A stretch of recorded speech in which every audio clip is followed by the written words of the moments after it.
Peace, Black Power, and welcome to Harlem Liberation School's YouTube channel. Harlem Liberation School is a Black nationalist, Pan-African community organization based in Harlem. We provide relevant and credible political education to help Black people wake up, clean up, and stand up, in the words of Brother Malcolm X. To do this, we provide panel discussions, political commentary, mini documentaries, leadership tips, classes, and interviews with some of our most dedicated and effective leaders, activists, and intellectuals around the world.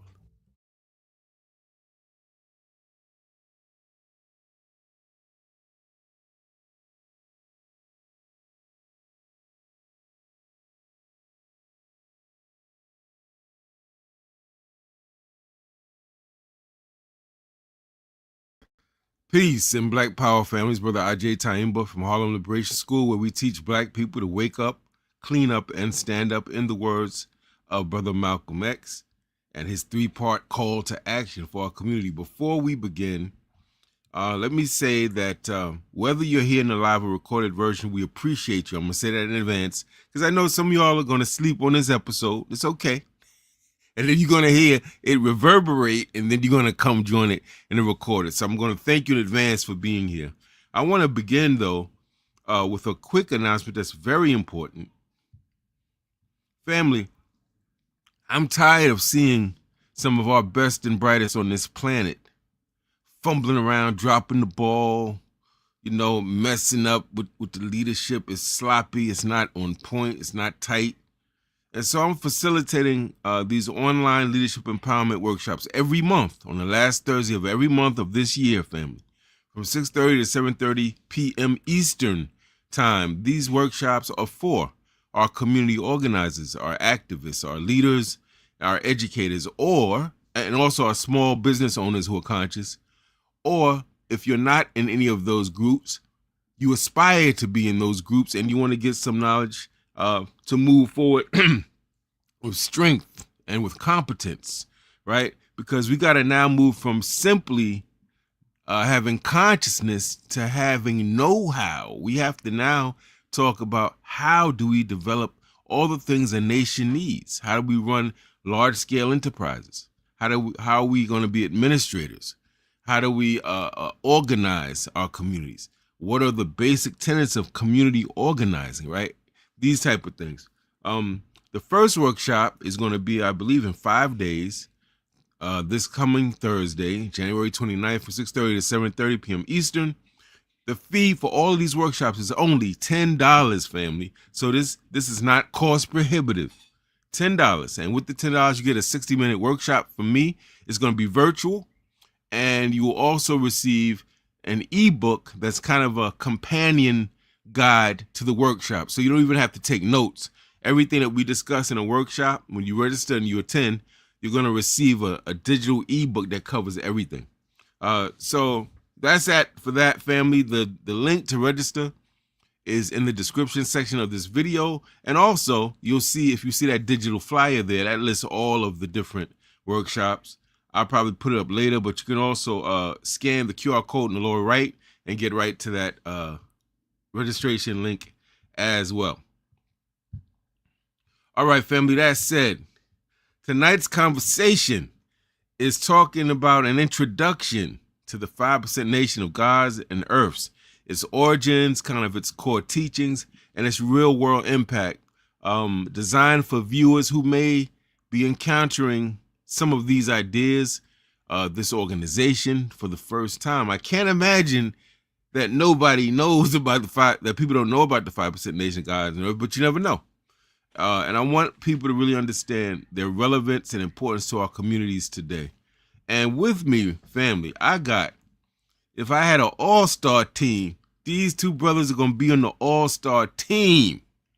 These are two brothers that if I had beef, as I told Brother Ishmael Bey, if we's in the bar lounge or at the Poetry Cafe and there was some type of beef, I have no doubt in my mind we all three would be squaring up in there. Trust and know it. These are real soldiers who put in real work over 4 decades. I've known them. Since I came to Syracuse to go to school in 1986, I've pretty much known Brother denham-el and Brother Ishmael Bey. 40 years. So we're talking about people who are tested, tried, and true. Definitely part of the soul tribe. And so I want to bring our good brothers on. Give me 1 second, family.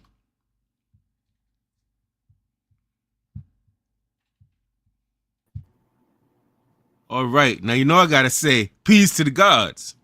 Peace. Peace to the gods. Good to see y'all. What's Good to up, see y'all. family? Man, it's good to see these brothers, man. Yeah, it's all right. It's like a kind of a reuniting. I remember me and Brother Denham used to be over at what was that school? Percy Hughes Magnet School, Brother Denham. Yep. I was running the in-school suspension room, and we were coming and be building, man. Yeah, those were good days. Brother Ishmael, we go way back. Had kids, both went to Grace Children's Academy. That's right. There's a lot of history here. And I have great love and respect for you two brothers, man. As we do you, brother. Definitely. Absolutely. Sure. Thank you. I have two good brothers, I think, who are eminently qualified to help me hopefully achieve what I'm trying to achieve, and that is to help people have an understanding of a very important analogy, concept, or framework, the 5-10. Who's the 5-10 and 85%? But before we go there, I think I want people to have a sense of what is the nation of gods and earth? Where does it come from? How has it impacted your life? So, and brothers, jump in whenever you want. It's going to be completely organic. It's like we in the living room sipping on some herbal tea and we having a conversation, right? So for those who may be hearing this for the first time, what is the 5% nation of gods and earths? Let's start there. What was the 5% nation of gods and earths? So how would you describe it? Well, first of all, I'd like to say peace to the gods and the earths. I don't proclaim to be a historian on the 5% nation. I'm just a cat who got knowledge itself in 1980. And I just was one who studied the lessons and mastered them. You know what I'm saying? Put them on cap at a very young age, by the age of 14, or knowledge, culture, freedom. But I got knowledge itself in 1980. And for me, the 5% nation, it's an offshoot, not an offshoot. It came from the Nation of Islam, in a sense, what they call the supreme wisdom. The brother Clarence Smith 13X was a member of the Nation of Islam, who we know as the Father of Law, who brought the teachings out of the mosque into the streets. And there were some additives that was brought from the streets onto the degrees, or what we call the lessons. The supreme alphabet, the supreme mathematics, and of course the flag that was designed by Shamgar. But so that's pretty much in a nutshell. There's a whole bunch of intricacies. You know, he got into different conflicts or whatever. But that's pretty much the basis of where it comes from. Now, as far as for me, I got knowledge of self in 1980. My enlightening name was Born Wise G-Man. He was a brother from Syracuse. We were about the same age. He was about the same age, but his family was from Harlem. So he brought these lessons back. He brought the lessons back in 1980, and that's when I got them. And from 1980, that began my travels in the 5% Nation, and that's what it was called in my time. It was called the 5% Nation. It wasn't known as the Nation of Gods and Earths. It was called the 5% Nation, and that's pretty much it in a nutshell. It saved my life. You know, there's two things that I've taken from the 5% Nation, from that school of thought, which I still Brother Denham, wait just 1 second. I don't want you to drop it all right now, good brother. We got to pace this goodness out for people, all right? If you, no disrespect, but I want you to hold some of it so we can get, I want us to carry us for at least another 40 minutes to stretch it out a little bit. So, all right, Brother Ishmael, what would you add to that, brother? When you think about the 5% Nation, what is it? What's its importance? What's a little bit of history you might want to share? Yeah, I think Sheik, I think he went over it excellent, only because I know how influential it was to me, also being from Syracuse, New York. We're not from a borough. So when that information came in, him getting it in 1980, I got it in 1981. My cousin got it from the same person in 1980. I got it a year later.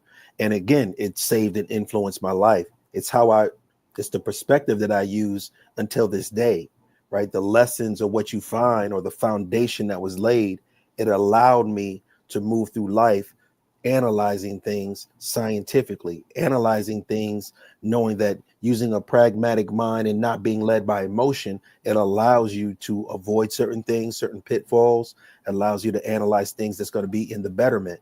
So that's what I was able to learn at a very young age. The realization of God is one of the most powerful things of what you would ever find.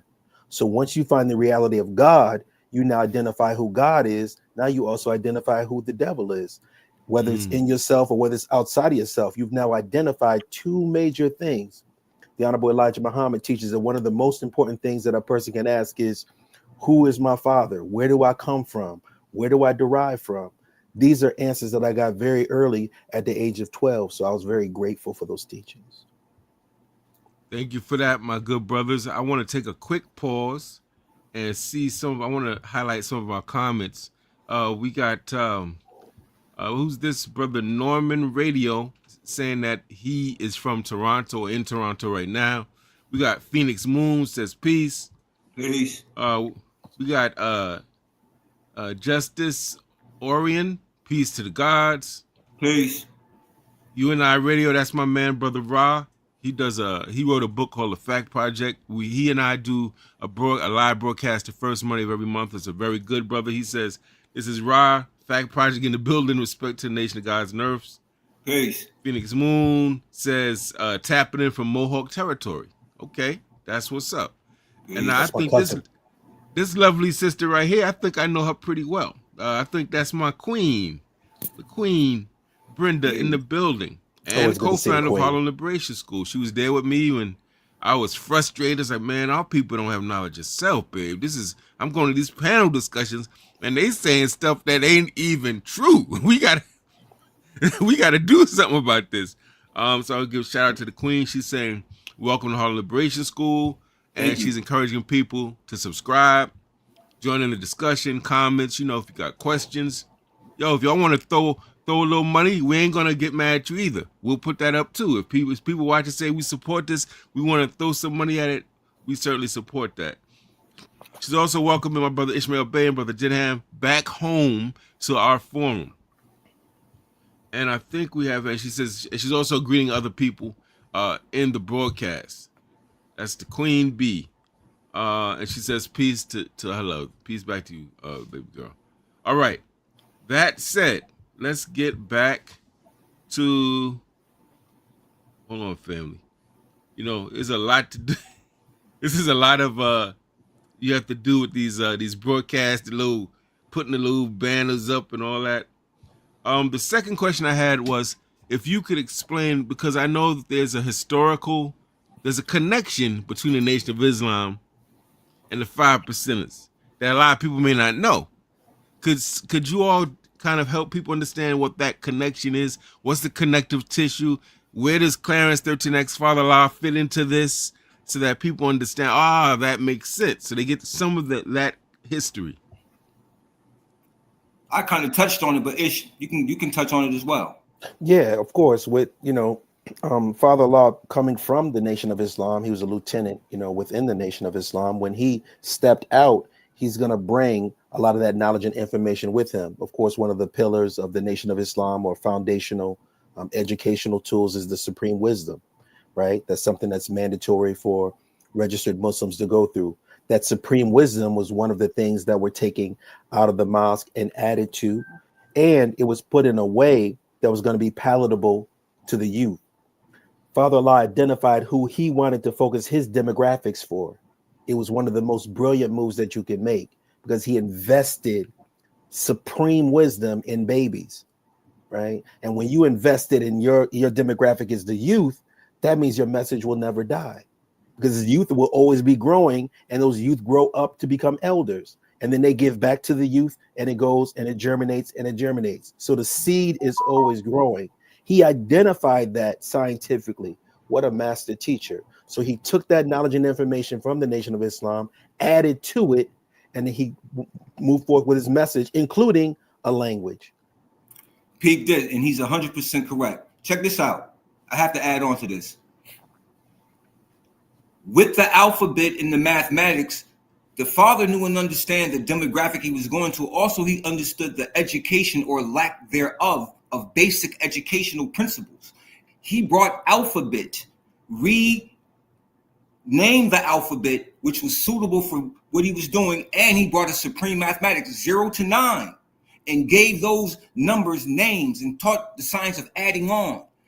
So what he did was he re-educated these youth, which is why he had to come to the babies, because they are moldable. The minds can be reshaped and molded. He knew and understood that. He was a master teacher.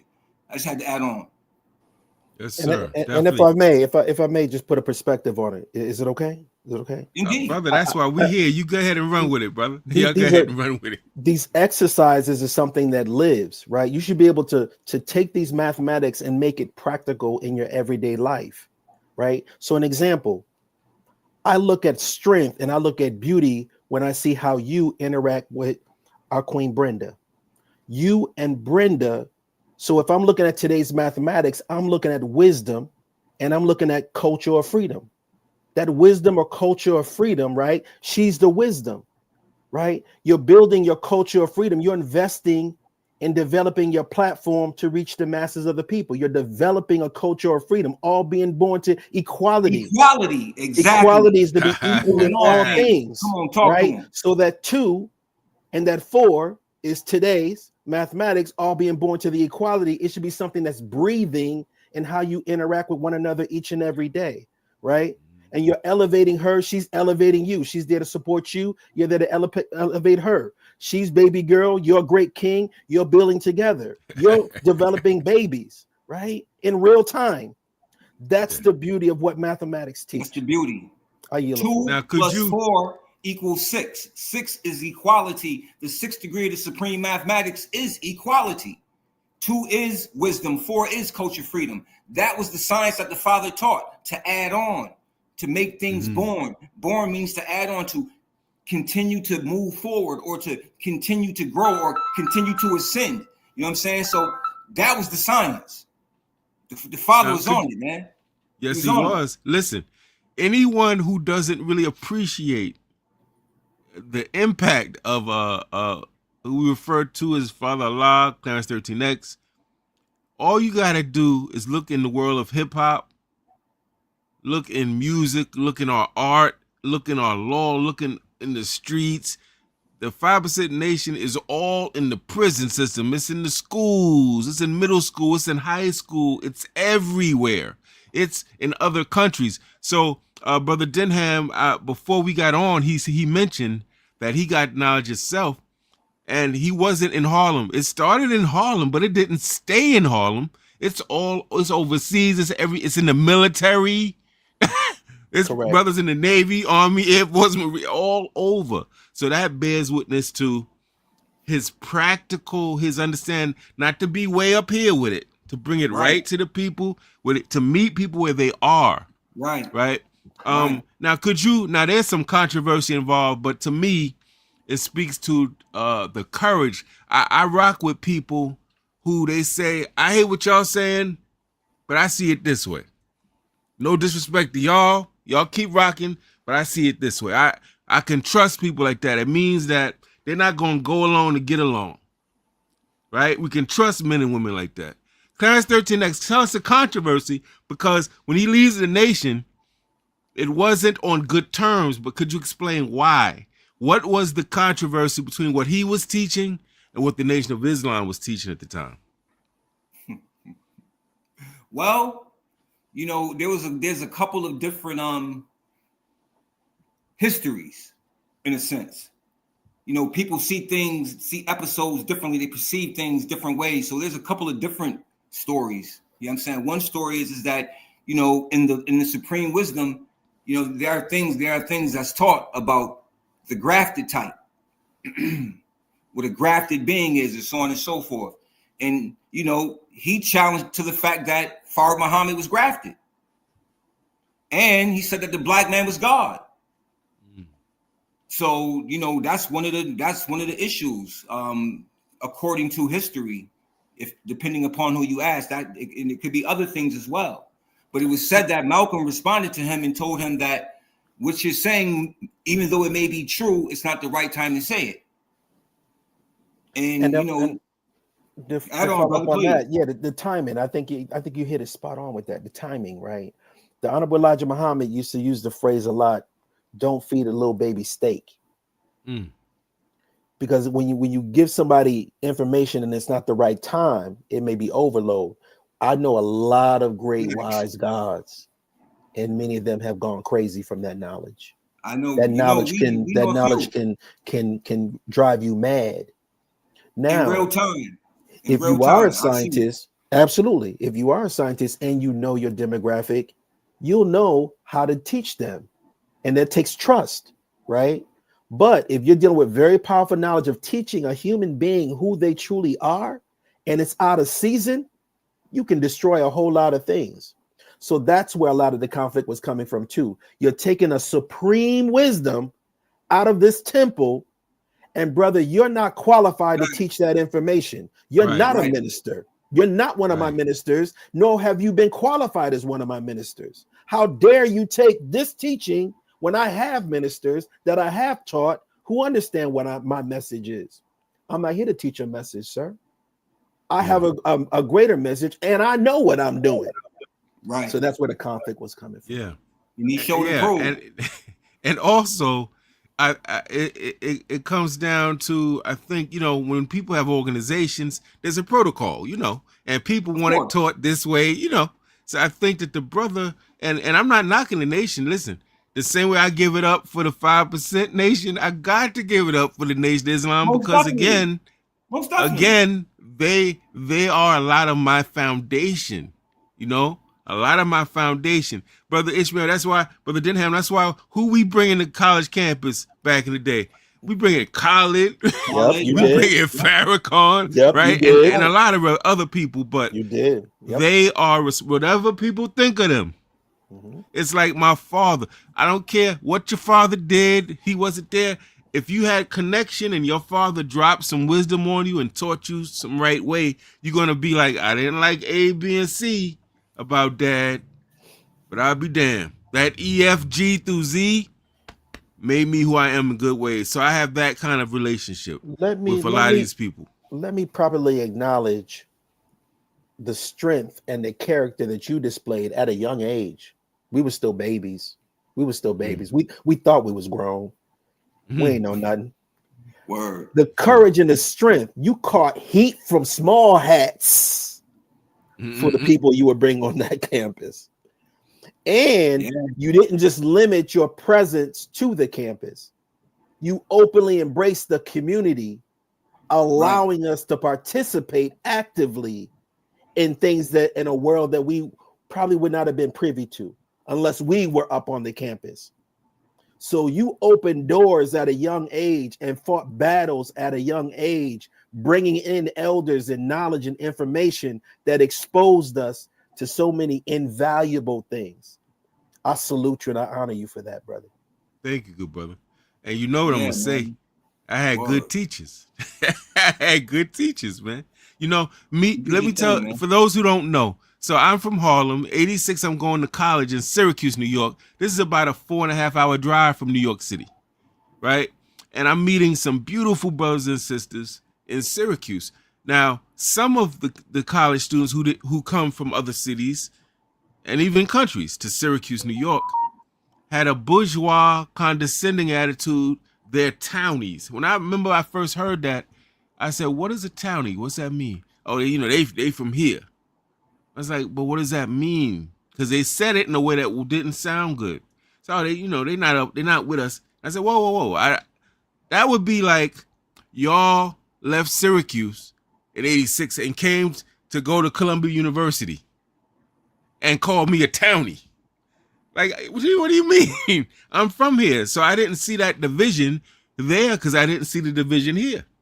Because the people I rode with didn't think like that. We thought like we all brothers and sisters, right? So I thank you for that, Brother Ishmael. But a lot of that has to do with how I was raised and brought up. Definitely. You know?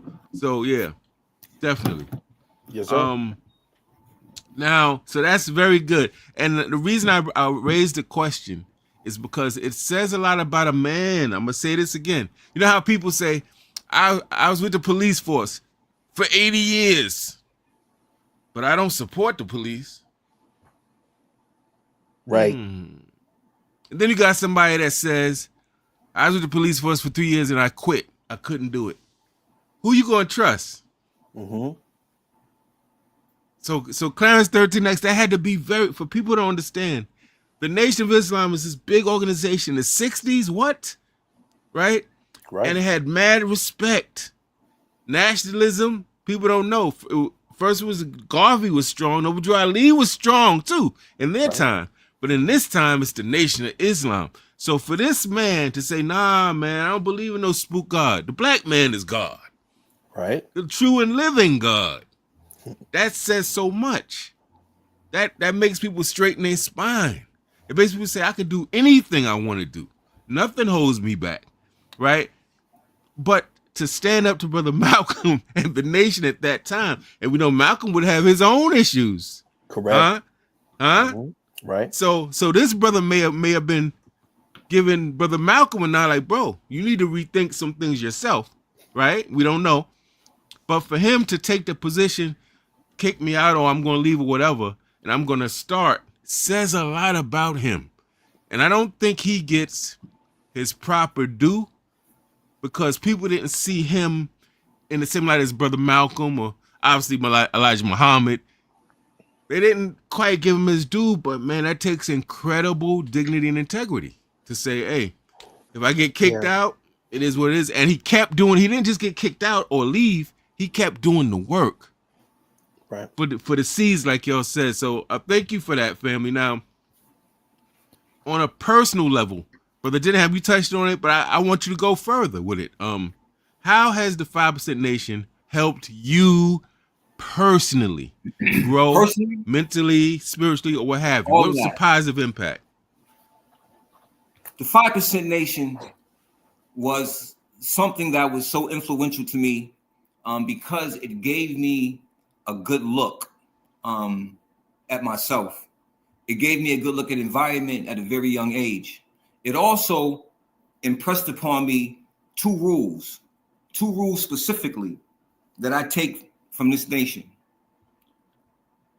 Rule number 1, never take anything on face value. Rule number 2, always show and prove. I've taken those two ideas everywhere I went in my life. To always show and prove. Never to speak out of opinion, never to speak out of emotion, but to always speak in truth and with fact, and to be able to use sources to verify those things. So the 5% Nation has kept me honest, not only with myself, but with everybody and everything around me. You understand? Because see, it's taught me so much to the point where you must always tell the truth, even if it condemns you. Your very own self. You must always tell the truth. You know what I'm saying? And you must always be the message that you bring. You got to be the example, because there's a way that we learn. We don't all learn the same way. So sometimes you have to put everything together in order to be a message. Not only just the words you're saying, but your actions and your character must reflect the words you're saying and vice versa. So personally, I've learned so much about myself and how to critically chastise myself to grow. I've passed on some of these traits and characteristics to my children. You know what I'm saying? Through my own character, through my exercise, not through the words, but through the things that they see.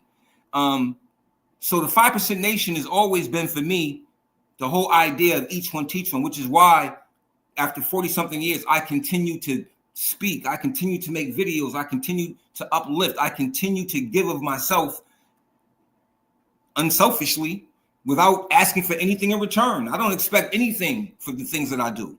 So that's pretty much it, man. I mean, I honor the 5% Nation. It's the first school of thought that took me from a comatose state to a living perpendicular, man. It woke me up. It awakened me. And from there, I went and traveled other places, other schools, other ideas, other philosophies, and was able to measure them through that first school of thought behind those two principles. always show and prove, never take anything on face value. Peace. Yes, sir. That's well said, good brother. You know, it's amazing. I'm listening to you, brother Denham, and I'm thinking about how the 5% Nation has been a bridge for so many brothers and sisters into other realms of consciousness, into other. So you got people that came in 5% that became Moors. People that went to the 5% and was down with Zulu Nation, and people in 5%, right, became Masons, and people. I mean, it's kind of like a bridge to so many other things. 5% is everywhere, brother. Yeah, no doubt. They're everywhere. Brother Ishmael, well, what would you add on to that, good brother? How has it impacted you personally? Yeah, I mean, just like the title of this program, the 5, the 10, and the 85%. It's in every population, right? You take that as a principle and you can apply it to everything in your life, right? Now, one of the greatest principles of what you'll also find is you can tell a tree by the fruit it bears. Of course, when you're dealing with the fruit of Islam, you understand the meaning of that, right? So even at a young age, even though I got knowledge of self at a young age, I was living on my own since I was 16. Put myself through the last 2 years of high school at Henniger High School, right? As a sophomore, I was living on my own and put myself through those last 2 years of school, not feeling overwhelmed. Why? Because I understood who God was, right? So I started developing and life was lifing at a very young age. Or when I look at my brother, denham-el, I look at his children, I can tell a tree by the fruit that it bears. I see the most brilliant nieces. I see the most brilliant nephews. I see brilliance in the younger generation. Even in, of course, my own seeds, I see their brilliance. So in that are the lessons that are living in the things that surround me, right? The people I surround myself by. These are things in my universe that are very powerful, right? And it helps me grow as a human being. So those are things that I learned through the 5% Nation, how to analyze things, how to control things, and just to kind of master my reality. Yes, sir. And I want to add on. So Brother Ishmael going to give me all this praise. I want to give some of that praise back to Brother Ishmael and Brother Denham. Now, you know, brothers and sisters, you will hear me, and I probably get you all upset because I say certain things over and over. And I know we got it. Repetition is fundamental to education, right? That's why you had to learn the times table. You had to say it over and over, right? And that's why you learned vocabulary words. You had to say them over and over till you got it. So one of the things you hear me say all the time is that you want to, and when it comes to leadership, we got to look at it just like if you're getting brain surgery. There might be people in your family that are interested in the brain. You might have people on the block that saw a documentary on the brain. You might have people who's like, well, the brain is deep. But when you're getting brain surgery, you ain't going to go to them. Who you going to go to? The brain surgeon. Specialist, people who have mastered the knowledge of that. And the same is true for our leadership, right? Now, those y'all watching who don't know these two brothers, you just seen them on social media or whatever, you hear me bigging them up. These are the first time that I heard about Scientology. Now, I'm switching gears, but I want people to know this.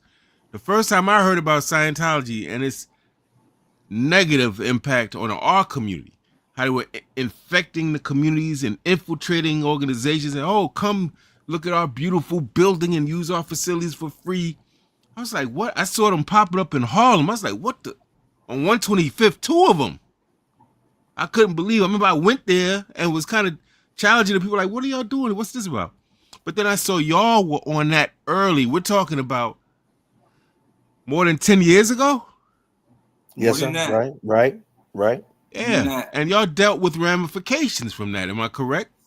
16 years ago, to be exact. Absolutely. Yes, sir. 16 years ago. So I also want you to know, because some of you may have met, how do I say this delicately, members of God body who kind of knew all the lessons they spitting out, but they not really manifesting. And you may have taken that and said, them brothers, they talk. But these two brothers right here, they're not, you're looking at people who paid prices, right? Who got scars to prove it, so to speak. In other words, they stood up when nobody was standing up, and they caught repercussions for that, but they kept going, right? So I want to give that praise back. It's very important that we have people before us that you can see, okay, they believe something, they stand on what they believe, and they're willing to live their lives based on what they believe, possibly willing to die for what they believe, but certainly willing to live what they believe. This is very important because that inspires people who don't have no faith, don't think they could do nothing, and they say, wow, this I couldn't believe it. And when I heard Ishmael and y'all were doing a show together, I said, wait a minute, now I know these two brothers here. If they saying this, it has to be true. You want to be those type of people, like when they saying it, you like, okay, I know this got to be something to this if they're saying it. And that got me looking into it and looking it up. And I was like, whoa, and that got me in a position where I would be invited to things through HarlemLSchool. And it's an event. And then they said, let's take a picture. Then they got some dude from Scientology in there. I'm like, I can't be in that picture. And people be mad. And I would be at the panel, the discussions banging. I said, the first problem here is we got a vet. We got people here who are not for the community. If they're down with Scientology and they black and they here, they should not be here. So if they are here, I can't be here. And I walked out of 2 things like that on the strength. If they're here and y'all leadership didn't vet them, don't know what they're doing, what they're about, I can't be here because my name and thus the organization's credibility out the window. Yes, sir. A lot of people didn't like that. A lot of people don't like me because of that, but that's what it is. May I make a correlation? Yes, sir. Yeah. We talked about when Father Allah got kicked out of the Nation of Islam. He did. And when you get kicked out, you're forced to build your own house. These are my rules. You're in my house. These are my lessons. If you can't abide by my rules, you got to go out and get your own. He did that. Wasn't very popular when he did that. Well, up jumped the boogie. What happens? The Honorable Elijah Muhammad is no longer on the scene. His son comes and takes over. The first move that his son does is gather up all of the supreme wisdoms, no more longer in circulation. Had them in a big warehouse in New York City. Get them all out of circulation. We don't want to hear about that no more. What was the only entity keeping the supreme wisdom alive? It was the gods. It was the nation of gods and earths. Why? Because you can never take something that's on cap. As long as I'm alive, and as long as I can remember, I'll always know that the earth is approximately 3/4 covered underwater, approximately 3/4 of its surface, and the sun and the moon have its attractive power on our planet, while our planet travels at the terrific speed of 1,037 miles away around the sun. I will always have that on my cap, my lessons. You can't take that. You can't. So when it was out of circulation and the Nation of Islam could not help themselves, it was that same baby that you threw out in the elements that kept you alive. So it's never what it may seem on the front. That on the front, it may not be popular, but it may be the very thing that will save your life later on when agents had taken over your organization and it was nothing. That's the lesson. Yes, sir. Yeah. Bringing it. I hope y'all appreciating this, to put it in the vernacular, God body, this knowledge, wisdom, and understanding that y'all getting up in here in this cipher right now. This is beautiful. I was excited that I'd be back with my brothers, man, and that excitement, that anticipation I had is definitely real. I really appreciating these brothers, man. Now I want to get to this part. Within the nation of within I don't know if y'all call it the 120. It's the 120 supreme wisdom. Yeah, it's called 120 because of the breakdown of the lessons in the numerology, which we'll get into. As soon as you ask me a question, I'm gonna go. I was gonna talk about that anyway. Go ahead. Yes, sir. Now I know that the core of that comes from the Nation of Islam's teachings or ideology, and it was in the form of questions. I think they call that in the Catholic Church, in the Masonry, they call it catechism. It's kind of like catechism, right? You learn in the form of it's like a question answer. Who is this? Right. And you answer it and you memorize it, right? So, but the Father Allah comes, he takes that, as y'all said, he builds, he adds to it, makes it, as Brother Ishmael said, more palatable. Brother Denham said the same. to the youth, and he recruits the youth. Now, one of the key teachings, and it's something, my brothers, when I tell you every day of my life, this is on in the cap, just like Brother Ishmael said, every day. And it was, who is the 5%? Who's the 10%? Who's the 85%? I think it is. I've heard a lot, read a lot, heard some of our best and brightest speakers, as y'all have. But man, that concept is so practical. You can remember it easily. You can see it visually. You can see it in the community, in your family, everywhere. You see it. Could y'all please jump in and help us understand when we say 5%, where does that come from? Who's the 10%? Who's the 85%? And what does that represent to y'all?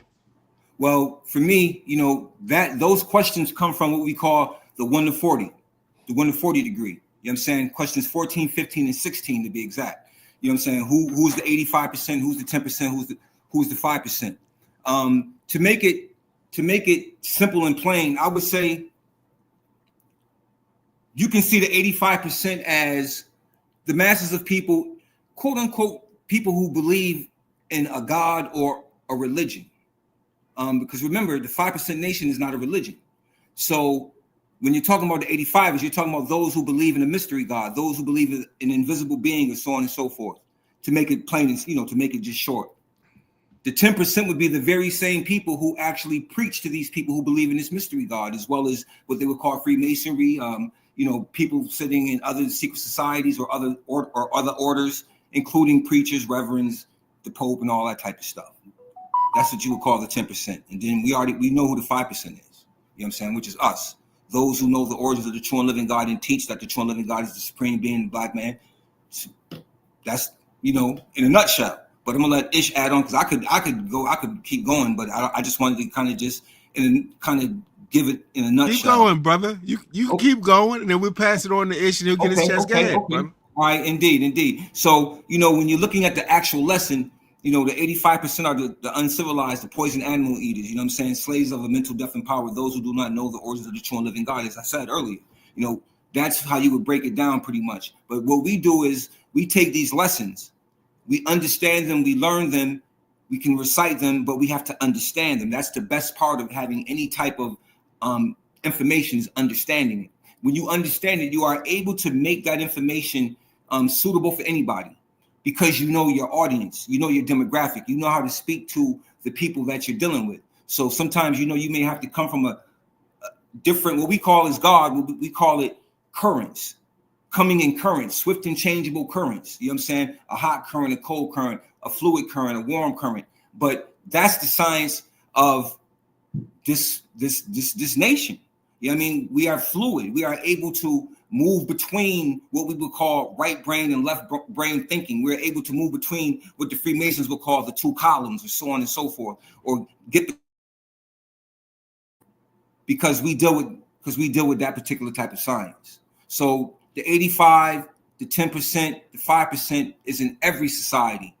You have people who know, you have people who don't know, and then you have people who bear witness and reveal the truth to those who conceal the truth. See, the 10%, they conceal the truth. The 5% reveal the truth.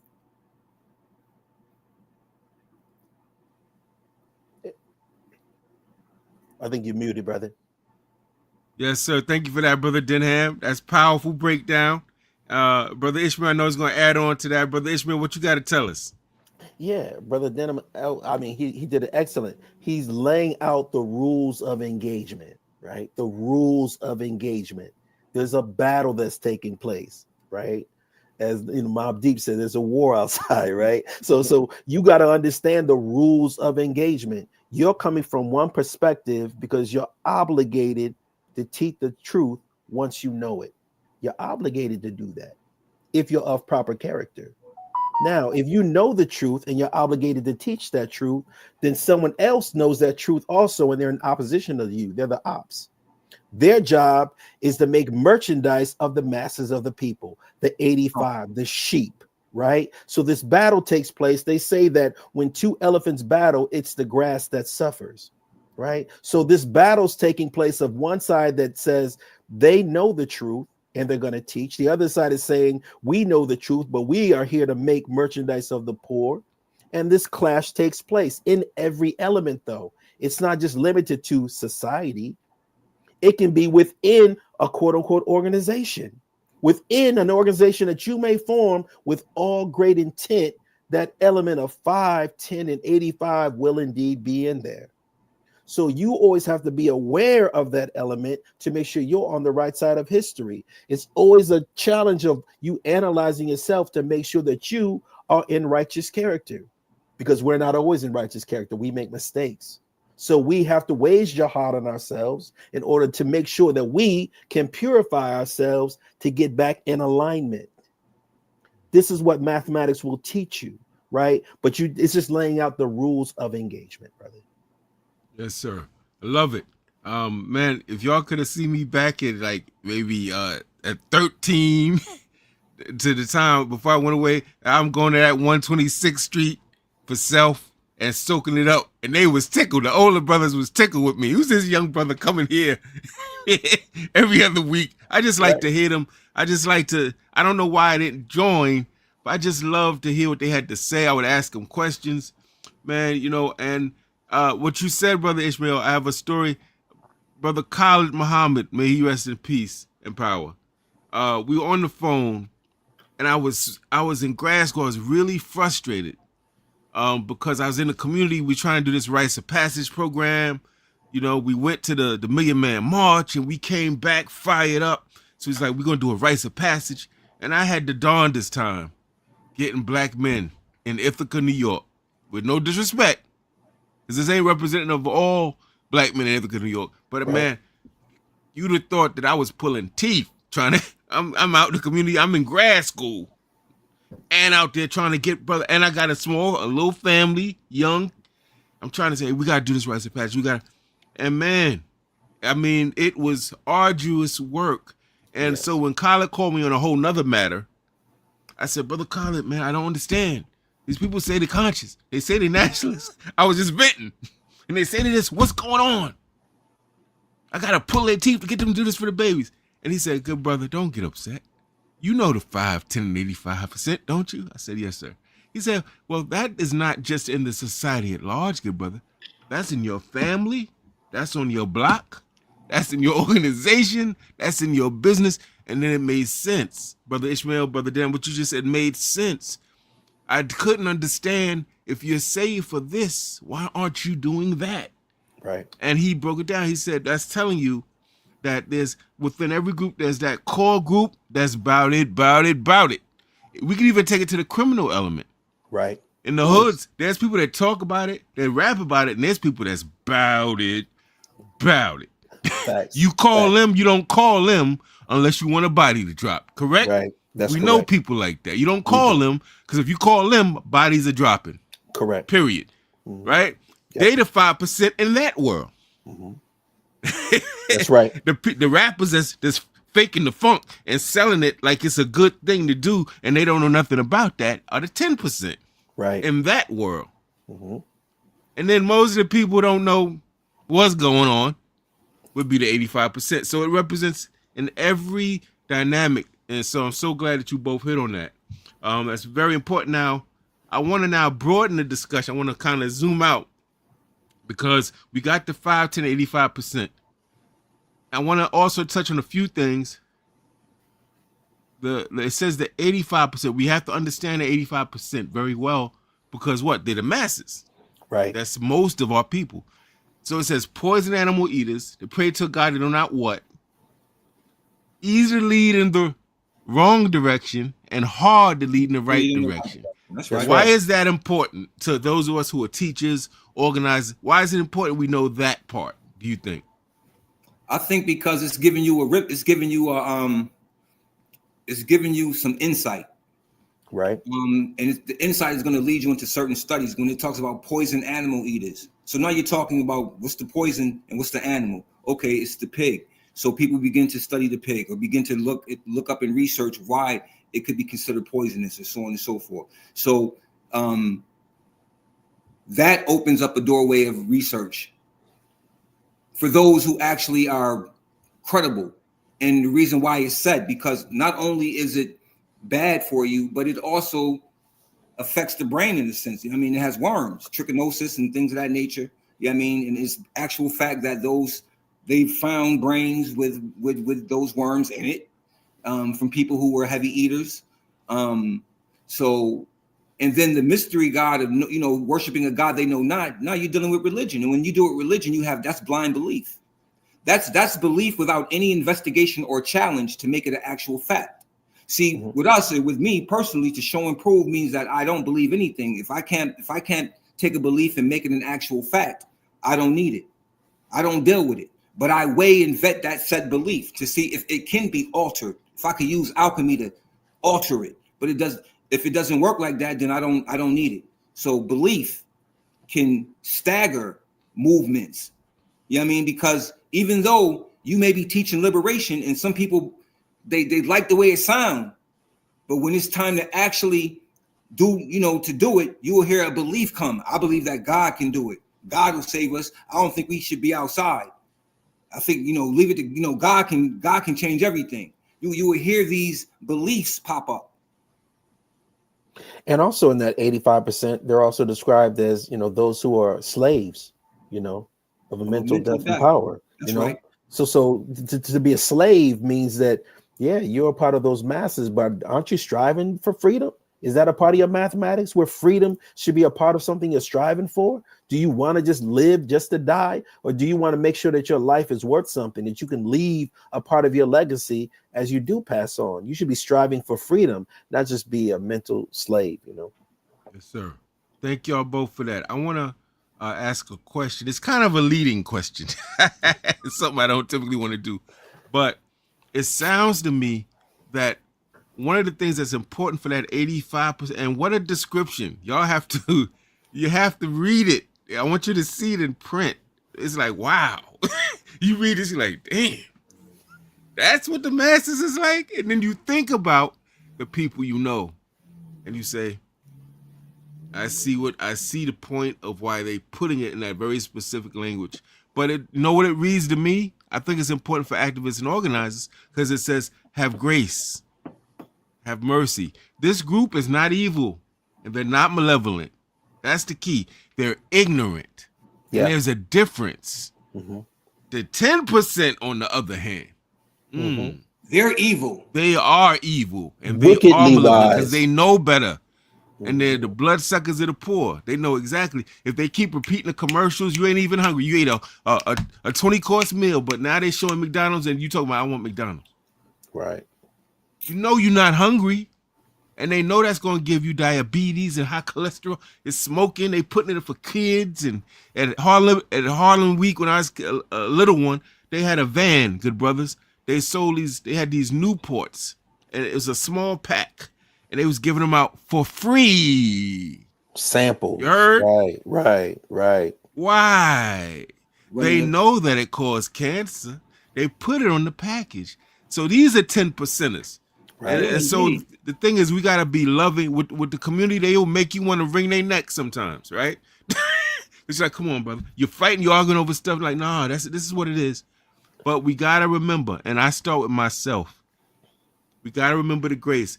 They're not the enemy, right? Right. And some would argue all of us was in that number were ignorant of certain things. But the 10%, that's different. We teach and educate the masses, but that 10%, how do we deal with that 10%? Well, you see, the 10% is, you got to remember the 10% are the bloodsuckers of the poor. They have a whole agenda. You know what I'm saying? When you're dealing with the 10%, you're dealing with, you're dealing with a force to be reckoned with, in a sense. You know what I'm saying? Because they have so many cells and so many channels and so many different ways. There's an unseen hand in everything. Like even within our own communities, we got these things that we call gatekeepers. The boule, we got gatekeepers. We got, different people who look like us, but they keep us, they send us certain types of messages, and they keep us from actually, being successful in a sense. That's their job. That is what you would call 10%. How are you a millionaire and you sitting on stage with other millionaires telling black people that they are slaves, that they are pretty much victims and that they can't have any success in this country because it wasn't designed for them. But here it is, black millionaires is telling that to their own people. That's a 10%. That's an example. You know what I'm saying? And there's so many examples. You know what I'm saying? The rapper who sends the bad message. You know what I'm saying? That's the 10%. They know the truth, but they benefit from the truth. They manipulate it, they benefit from it, and they gain a whole bunch of wealth by any means necessary, and they conceal truth. They'll hide it, they'll conceal it, they'll kill it. That's how the 10% work. Yes, sir. Ish, did you have anything to add to that, brother? I saw you nodding. Are you good? Yeah, I was just saying that that's exactly why they're the ops, right? They're in opposition. They use the phrase often that knowledge is knowing that a tomato's a fruit. Yeah, right. But wisdom is to know not to put it on the dish on the table. Right. Mm-hmm. So the 10% are wickedly wise. Right. When you're battling someone who's wickedly wise, and you know that your job as a 5% is to be a poor righteous teacher. And that's why, again, we're just talking about those rules of engagements. Once you've identified who your enemy is, now you know what the goal is. The goal is to save the masses. That's all. Yep. That's it. Uplift fallen humanity. It's always been the goal all the way through this whole struggle that we sitting in. Yes. That's always been the message, to save the masses, to uplift fallen humanity by any means necessary. You got to start with yourself first.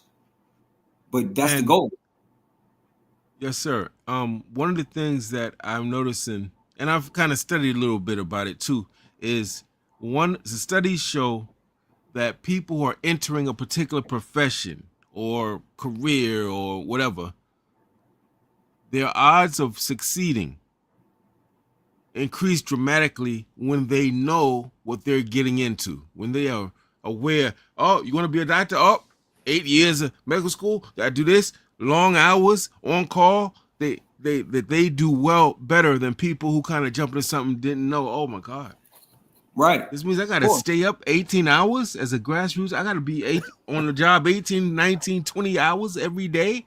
I got to study when I don't feel like it. I got to get ridiculed, locked out of jobs, right?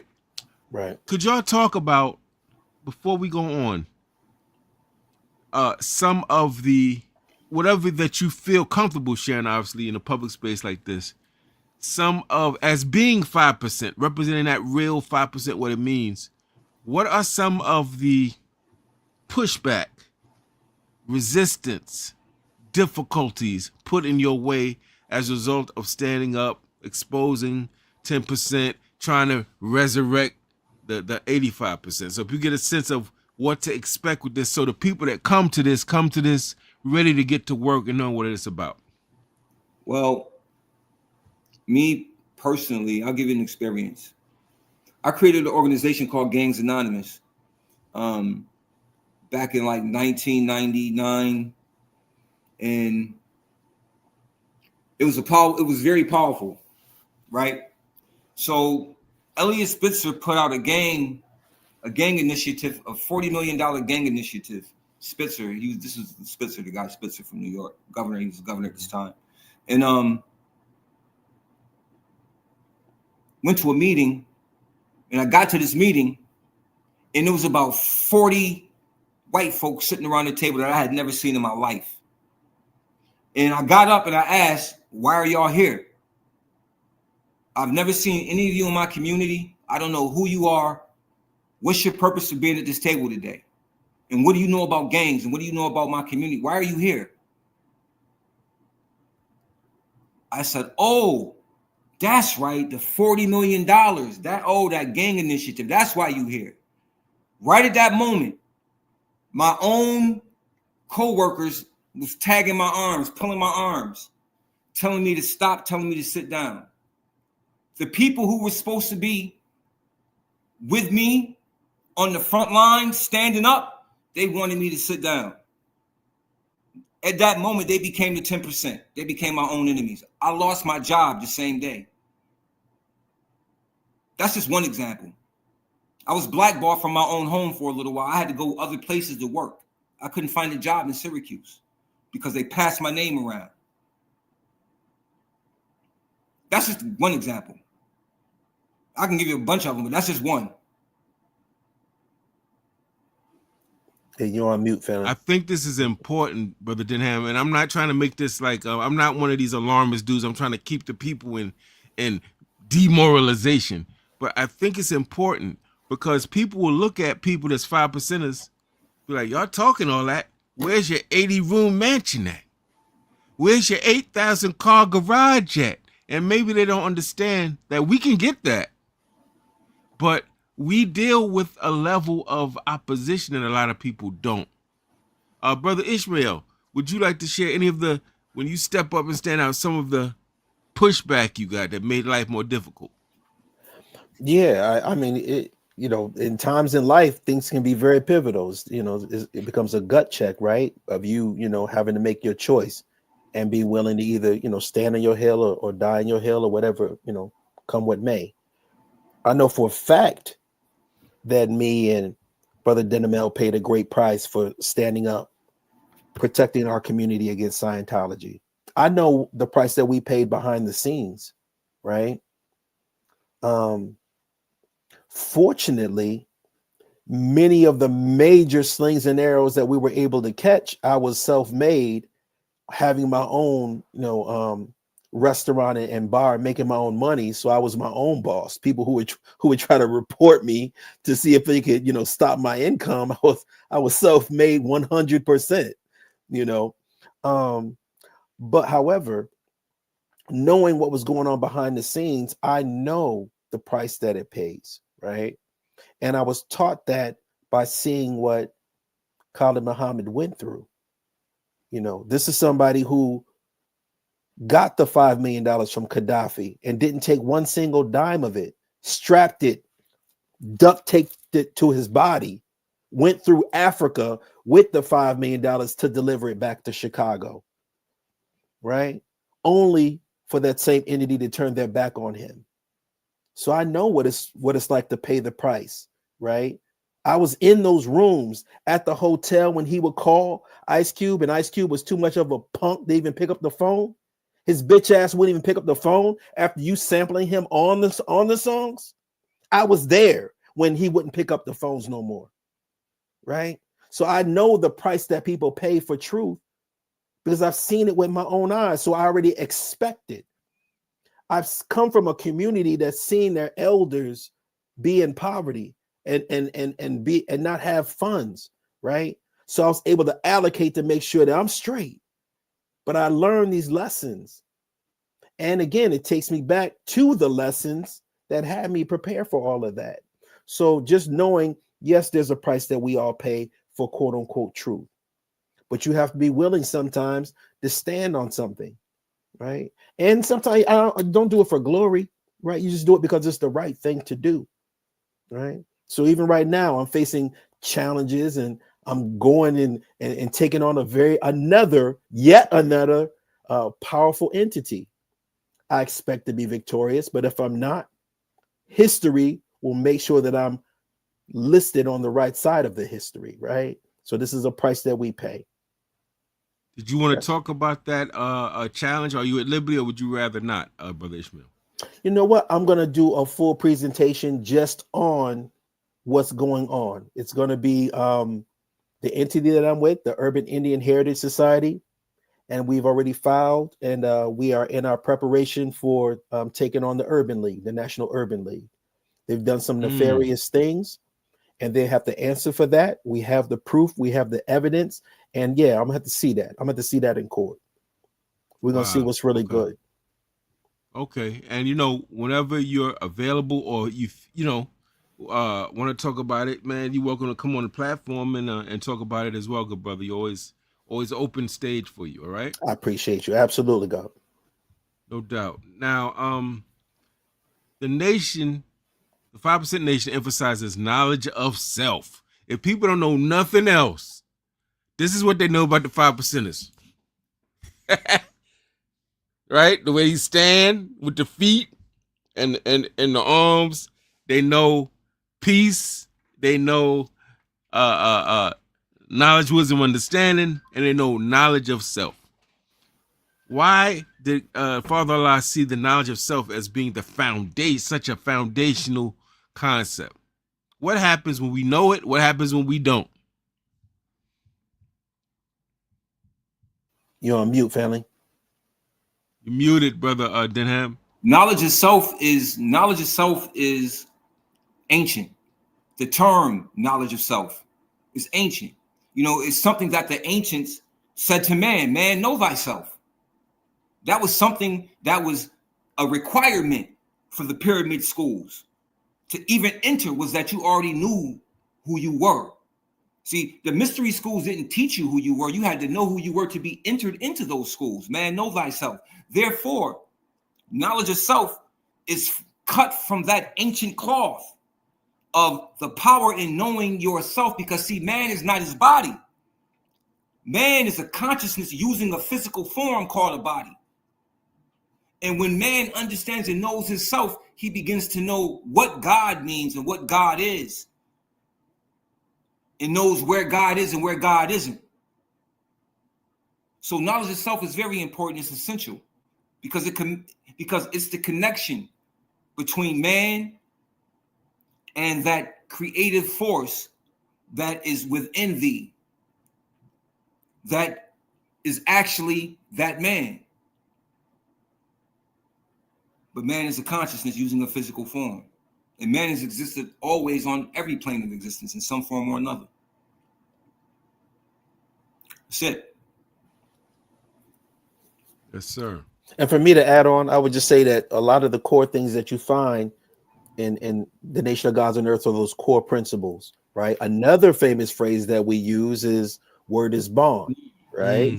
That's right. Word is bond, right? That's one of them famous phrases, right? Because your word is your bond, and your bond is your life. And you'll give your life before your word shall fail. Those are man principles. Those are woman principles. Those are things that when I give you my word is my bond. That's right. Right. So I don't just come forward with the people with just misinformation, not intentionally. I would never step before you and just intentionally put you in a bad state. Right. Because my word is my bond. Right. So those are important things that we picked up as 5%ers too. Indeed. And that's a pet peeve for me. When people use that phrase wrong and they say the words wrong, they be word is born. I'd be like, it's not word is born. It's word is bond. That means that you're telling me that you're using a phrase that you're parakeeting it and you're getting misinformation. Just even in the phrase. You know what I'm saying? So it's like, it's very like little things like that bother. It just, maybe I'm getting old. I'm just an old man now. But you know, little things I just tolerate stuff. You know what I'm saying? But I hear word is born. It's like, yo, it's not word is born, man. Your word could be born. You know what I'm saying? If you're dealing with mathematics, but I'm saying it's word is born. And I know the intent and the context you're attempting to use it in. So I just want to correct you. Word is born. And, you know, like it's like he gave the breakdown. Do you know that when you say that, what you're doing, you're taking a vow to give your own life. If your word fails, you're putting that on your own life from your own words. And guess what? Somebody is listening when you do it. Your subconscious doesn't discriminate, it takes orders. So when you start lying and start doing certain things happen to you because you gave a vow. It came off you said it. You know when you meet somebody and their word just ain't worth nothing? You just know, like, it's some shady stuff about to come out. This person's like, bro, I love you, but your word ain't worth 2 dead flies, bro. Right. I already know. It's an energy about you too. People just they don't believe you, right? Yeah. So when your word is bond and you swear, like, yo, this person said it. Yeah, I need to investigate this because this is a solid dude. That's because a person's word is bond. It's like, okay, I don't know what he's saying, but I'm willing to at least go study because I know what sister's saying. Right. Yeah, that's what I said about y'all. Listen, I'm bearing witness to that. When I saw y'all, I was hearing little stuff. Oh, Scientology's in the Nation of Islam. Scientology's coming in black neighborhoods. It's taking over. I said, but when I heard y'all both on a episode of a broadcast, I said, well, damn, that gotta be, that's the power of the word is bond. It's kind of like, I'm not gonna get too deep with this because that'll change the trajectory of the broadcast. But I know for a fact certain organizations amongst us, that are black and not black, where a word is the contract. There is no signature. It's a word. I got 150,000 for you to put down on that house, and you will have it. It's a word. Or in a nefarious way, I'm gonna take care of that for you. Absolutely. Period. Yep. So that and there were times in days of old, but it didn't need contract. No, the white man got us into the signing the contract, you know. But there was times when the contract was you said it and it was a handshake. Oh yeah, you just call Luca Brazzi. You already know what it is. The reply is going to tell you say less. Yeah, you know nothing else to say. That's right. And you got to remember, man. Right. You got to remember with us, all of that's ancient. In exchange, that's all ancient. For me to give you my word is spirit. I'm exchanging spirit with you, and then when I put my hand in your hand, that's an energy transfer and exchange. So that's how we operated in those days. Even up into these days, we still operate like that in some societies. But that is a contract. It's just not written. You know what I mean? So that exchange in word, that again is an oath.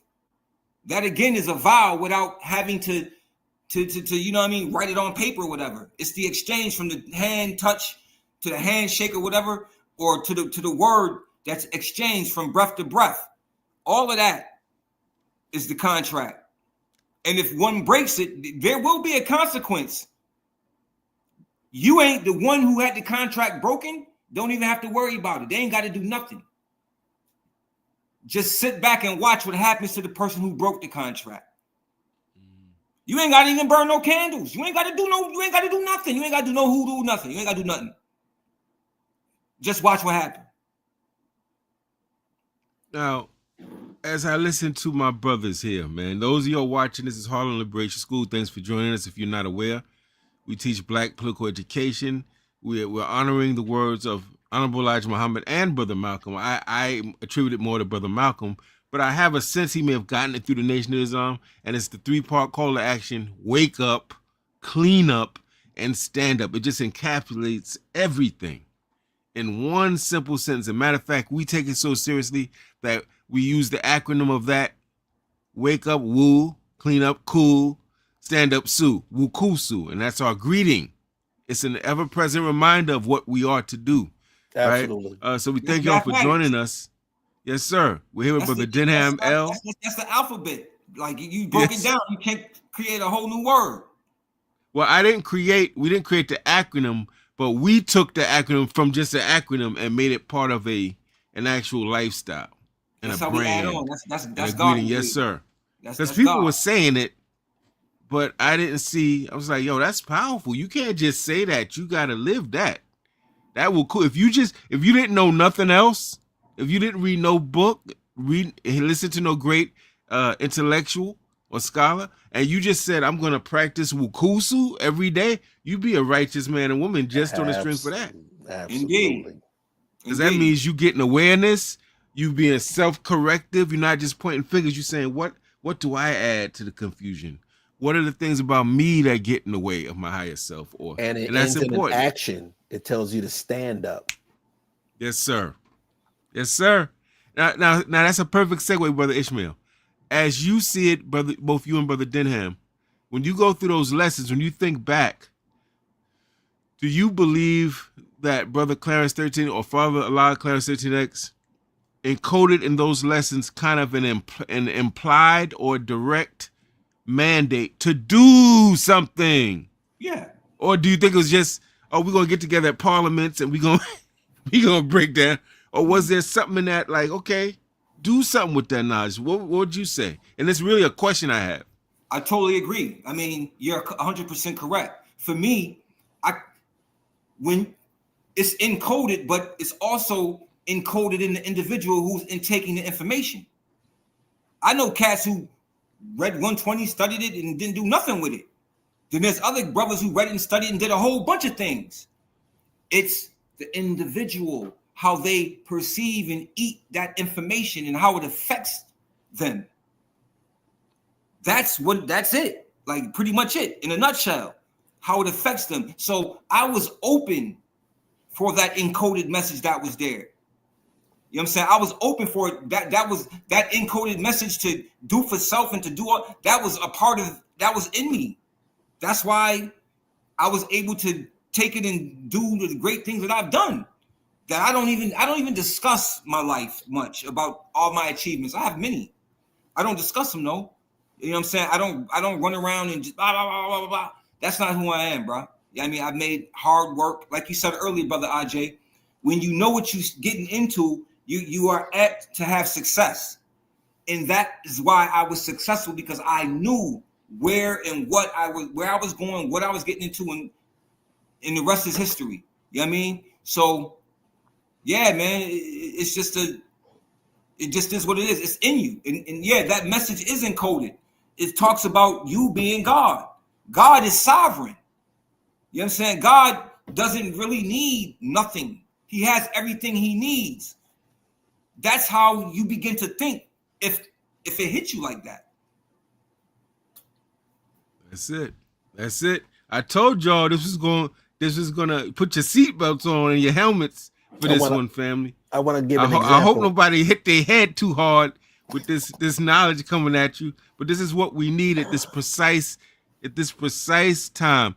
Now you may not be able to answer this conclusively, but speculatively, if Father Allah came back in the physical today and was able to talk to you both, do you think he would be more like, hey, this is exactly what I envisioned, where we're at as a people, this is exactly, or do you think he'd be more on the, what the is this? I'm just curious. What do you think? I want to give an example, if I may. Can you put us on the triple screen? Yes, sir. God denham-el, can you hear me? Yes, sir. Example. Me and the wisdom was having some knowledge degree, and then comes the C cipher pump. What did I just say? Did you say C cipher bum or C cipher pump? What did you say? C cipher punk. Oh, yeah. A dumbass cop. So the dumb cop was popping on the scene. A dumb cop. Absolutely. So what I was just saying is that me and the wisdom, me and my wife was having some knowledge degree. We were having dinner, and in comes the police. That's proof that this is an ever-growing knowledge, right? So the influence of something that was put in motion in the 60s can be described in something that's true and living today, because there's a language that's being spoken around people that they would never even know, because he invested in those babies.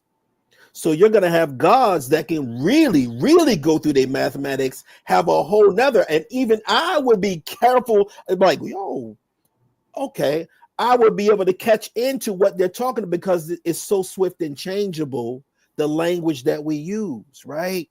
When you develop a language and a way that you can communicate in a whole society of people, that's everlasting. So that's something that no one can ever take away. Indeed. So to answer the second part of your question, if the father came back, he would be extremely happy to know that his message is in Wu-Tang Clan, that it's in Carmelo Anthony, that it's in the music, that it's so influential. Even Jay-Z. Absolutely, right? Yeah. He sees it in sports. He sees so many of the gods that are now professional athletes and actors and the influence of something that he put in motion. So I would give that credit to Master Farad Muhammad, to the Honorable Elijah Muhammad, to Malcolm X, to Minister Farrakhan, to Father Allah, the works of what they've been able to do. It put something in motion to Muhammad Ali, so yeah, it's true and living. We're true and living gods. It isn't something that can ever die. I'll put it that way. And I have to bear witness to what the God just said, because, I'm just like, Y equals self. See, Y equals self is yes. When I say Y equals self, I'm just saying yes. That's coming from the alphabet. You know what I mean? I want to give a little understanding to what we was talking about when the God mentioned. I couldn't quite hear what he was saying because I couldn't catch it either. I couldn't catch it. I said, well, yeah, I know you said it mad quick. I'm trying to put it together. He mentioned the word wisdom. He mentioned wisdom. Yeah. Like in our mathematics, knowledge, wisdom, and understanding, that's 1, 2, and 3, right? But knowledge, wisdom also is symbolically referencing the black man and the black woman. The black man being the knowledge or symbolic to the sun, the black woman being the earth or symbolic to the moon without knowledge of herself. You know what I'm saying? And then the understanding being the child or the best part, or being able to see and paint a picture clearly with your mind, with the mind's eye, so on and so. So these things have interchangeable meanings as well. They just don't mean one thing. They have interchangeable meanings. You know what I mean? That's the science, like the God just said, of being swift and changeable, these currents that we come in. We know how to use these currents. So I was talking about eating some God degree. God degree can mean grub. It can mean the letter food. G. Indeed. Right? It means food. I'm eating food. So I'm eating some God degree. Me and the wisdom eating God degree, and the C cipher punk come in. C cipher punk, a C, a cipher, and a P. A cop walks in.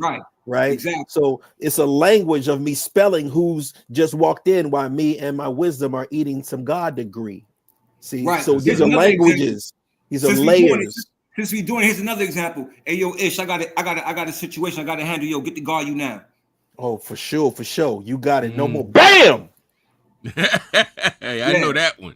Right? Yeah, you know, that's one that's the perfect example of how those mathematics work. You know what I'm saying? How those alphabet work. And sometimes we don't use the letters. Sometimes we use the numbers. Right. You see what I'm saying? So you might not hear the letters. You know, you might not hear a word. You may hear 3 numbers. Mm-hmm. You see what I'm saying? So we may use the numbers, or we may use the breakdown of the number to equal the letter, to mean the letter. So it's layered. It isn't just the 1, 2, 3 or the ABC. Right. Everything kind of has another meaning as you get deeper into those lessons. That's the value of what you put in motion. Right. I never thought that. I mean, I heard it, but I never thought, that's a language. It's a language, right? So when the rappers are saying it, there's many rappers that are talking a whole nother language that only gods would understand. So you might just be bopping the poor righteous teacher, but you got to understand that the gods already understanding that we vibing on a whole nother level because we understand the lessons of what's being told. You know, they're just brand newbie than someone else, but they're God body to us. You know, right. And by the way, I bumped that wake up reprising in the sun every day. Yes, a classic, baby. Every day. Right? That's just classic. No matter how I'm feeling, that gets me right where I need to be. That's a classic. They break everything down. Like if I could choose one song, and you know I rocks with X-Clan, I rocks with Public Enemy, but if I could choose one song that just breaks it all down in 3 minutes, right? Wake Up. And that was Yep. so powerful. They filmed that in front of HarlemLSchool and over there on Harlem State Office Building, and they banned that. They banned that video because it showed the white man as the devil. Yep. They can show us shaking our rump. They can show us killing each other, but they ain't want to show that very powerful image, and that says a lot. Right. They and banned from the that wisdom video. perspective, there was a brilliance of a message that Erykah Badu came through. She came through as an earth, right? She's an ever-evolving artist, and Badu speaks a whole earth language that we understand, and we're in tune with the journey that she's taken us on, right? Yeah, she even told you when she said, you know, she dropped some jewels in the first song. Yeah, she did. On and On Again. You know what I mean? How she was born underwater with $3 and 6 dimes. 6 dimes. Right. You know, $3 and 6 dimes. Because you did not know your math. Yeah. Right. Yeah. Mm-hmm. She said you might laugh. You know, you might not laugh. You might do the math, indeed. Mm-hmm. That's right. And she shout out the gods in that joint too. You know what I'm saying? So a lot of languages in that. A lot of languages in her music. Yeah, man. It's I had do y'all know Brother Shahid? They went to Syracuse. He was an older god. He wrote his name was Jay. His born name was Jay Chisholm, and he was an older god, very influential on campus. He was older though. Mm-hmm. Yeah, I remember. Yeah, he was on. I had him on, and he was breaking down. This was just all on hip hop, the gods and hip hop. Mm-hmm. Whoa, he just incredible, unbelievable. and I think it may have to do with the fact that it's just like Islam and history. If people do the history, they'll see Islamic societies were so literate. They wrote so much, but why? Well, because they had to read the Quran. Right. So the literacy is built right in it. And right? the most And powerful Muslims have the Quran on cap. Yes, See, sir. When you become a walking Quran, that's one of the most powerful things that you can be.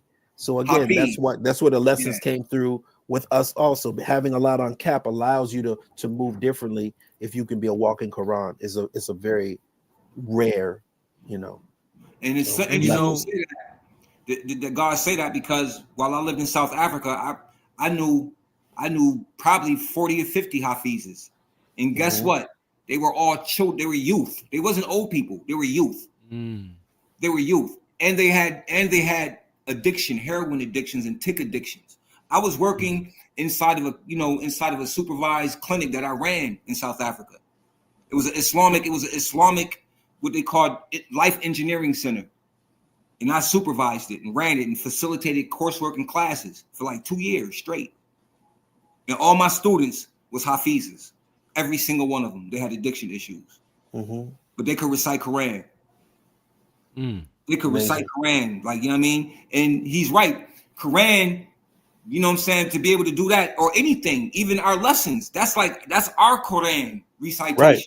You know what I'm saying? That's our remembrance or our recitation, because that's what Quran means, to recite.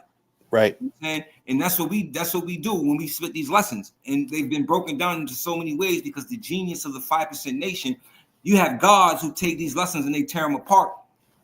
And they find other things, like we was breaking down the number system, the numerology, and how the alphabets can change to the numbers and vice versa, and into the additives and the add-ons. So that comes from wise scientists.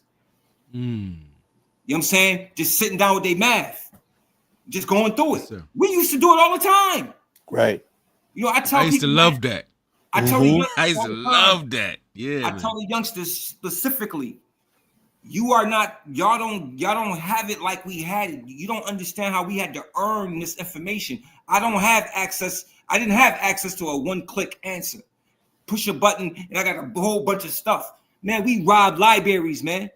Right. We went to libraries and we robbed libraries, stole books out of the reference section. Yes, sat in bills and ciphers. Come on, Ish. We robbed libraries. All types of stuff, man. We statute of limitations is up. So I stole from a lot of libraries. Me too, a whole bunch of them. It's getting legal on us up in here. Hey, can't catch me. I'm just saying, for the hunger for information. We were children this hungry, 12, 13, reading Church Ward. Right.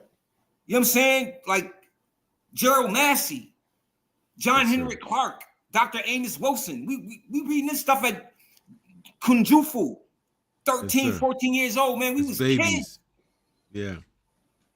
Yeah. That's how hungry we was, B. Yeah. Agreed. That's how hungry we was. Now, that's the era we come from. We battled professors. We went and sat in classes on the university and just battled professors. Like, these are the things we used to do, man. Yes, sir. We were kids. So I look at my brother Ishmael and I look at some other brothers that I came up with. We were special kids, man. Wasn't no kids like us. And that don't mean the short bus they rode. Nah, that don't. Far from the short they bus. Wasn't in the basement of the school. He don't mean it like that. Yeah, he means special. No helmets on the bus. No. We was different. We was cut from a different way, man. Yeah, we was different. None of our peers was doing what we was doing. They wasn't even reading books. They was playing football, they was doing other things. Nothing wrong with that. Right. But me and Ish, we was doing things too.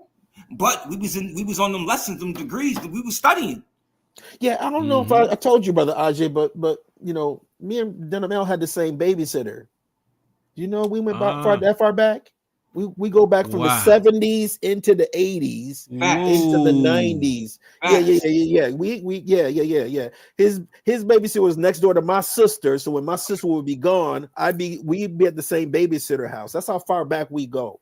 Wow. Yeah. So that's like Yeah. What, 50 years? Yeah. Yeah. Wow. Yeah. As he was leaving I knew y'all elementary were school, close. and then we met in middle school, and then we went, Roosevelt, all Wow, of that's that. what's up. Yo, since he doing that, here's a story. We both went to the military, right? Me and Ish both went to the military. So one day, I'm at a whole nother military base. 32nd Street, Coronado, it was 32nd Street, San Diego, if I'm not mistaken. I'm in the bathroom, right? I got my Miami vest joint on, my double breast joint. You know, I'm looking like what's his name, Tubbs from Miami Vice. This is the 80s. Yeah. Had a little box cut with the little curls on the top and shit. You did. I'm sorry. So I'm in the bathroom and somebody say, "Yo, Pooch." My nickname now I'm in California. Don't nobody know me as Pooch.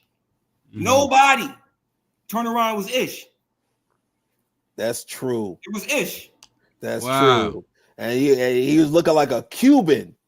I was like, this is my best. But you had on the espadrilles and the little jacket.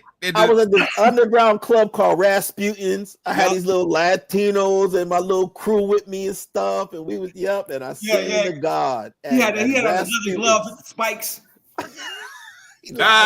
You're taking it back. Yo, man, we had a good time, man. Yo, we had a good time, but we go way back from the 70s. Guy, man. Love him to death, man. That's my brother. Love him, man. I love him. That's what's up, man. All I know is your brothers was and I have to be honest, man. Nobody can say nothing bad about Syracuse to me. We love you. I just have so many memories of good, solid brothers and sisters that took me in, and so okay, he ain't one of them. I think they saw that I wasn't on some I'm better than, and I think they felt that energy. Your whole spirit was solid, B. You was solid. Yeah, and I want to shout out a few people. I want to shout out Jeremiah Morse. Yeah, may he rest in peace. Rest in peace, indeed.